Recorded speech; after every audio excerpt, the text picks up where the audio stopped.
আসসালামু আলাইকুম। শ্বাসরুদ্ধকর ম্যাচে দিল্লি ক্যাপিটালসকে হারিয়ে টুর্নামেন্টে টিকে রইল গুজরাট টাইটান্স।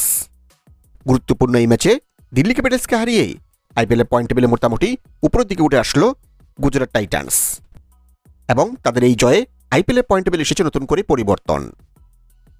তো চলুন দেখে নেওয়া যাক আইপিএলের পয়েন্ট টেবিলে বর্তমানে কোন দল কেমন অবস্থানে রয়েছে।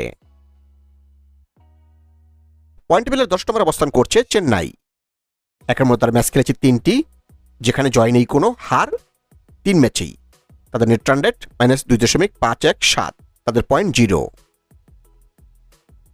পয়েন্ট টেবিল 9 নম্বর অবস্থান করছে কলকাতা।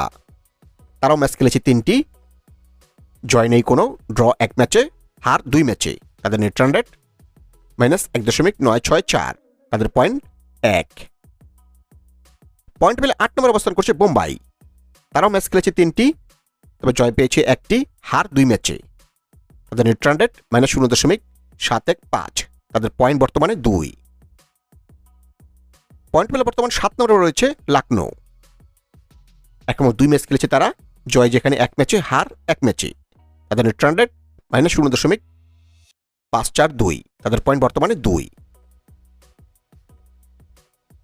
পয়েন্ট পেলে 6 নম্বরে অবস্থান করছে গুজরাট। তারা ম্যাচ খেলেছে 3টি, যেখানে জয় 1 ম্যাচে, হার 2 ম্যাচে। তাদের নেট রান রেট +0.108, তাদের পয়েন্ট বর্তমানে 2। পয়েন্ট পেলে 5 নম্বর অবস্থান করছে হায়দ্রাবাদ। তারাও ম্যাচ খেলেছে 3টি, যেখানে জয় 1টি, হার 2 ম্যাচে। তাদের নেট রান রেট +0.275, তাদের পয়েন্ট বর্তমানে 2। পয়েন্ট পেলে 4 নম্বর অবস্থান করছে বর্তমানে দিল্লি। তারাও ম্যাচ খেলেছে 3টি, তবে জয় পেয়েছে 2 ম্যাচে, হার 1 ম্যাচে। তাদের নেট রান রেট বর্তমানে 0.851, তাদের পয়েন্ট 4। পয়েন্ট পেলে 3 নম্বর অবস্থান করছে বেঙ্গালুরে। তারা ম্যাচ খেলেছে 2টি, তবে জয় পেয়েছে 2 ম্যাচেই, হার নেই কোনো ম্যাচেই।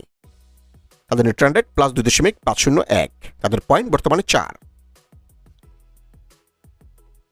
পয়েন্ট পেলে 2 নম্বর অবস্থান করছে বর্তমানে পাঞ্জাব। তারাও ম্যাচ খেলেছে 3টি, তবে জয় পেয়েছে 2 ম্যাচে, ড্র 1 ম্যাচে।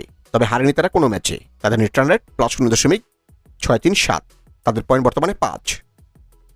এবং আইপিএলের পয়েন্ট টেবিলে বর্তমানে 1 নম্বরে রয়েছে রাজস্থান। তারাও ম্যাচ খেলেছে 3টি, তবে তাদের জয় 3 ম্যাচেই, এখনো কোনো ম্যাচে হারেনি তারা। তাদের নেট রান রেট +2.403 এবং তাদের পয়েন্ট পুরোপুরি 6।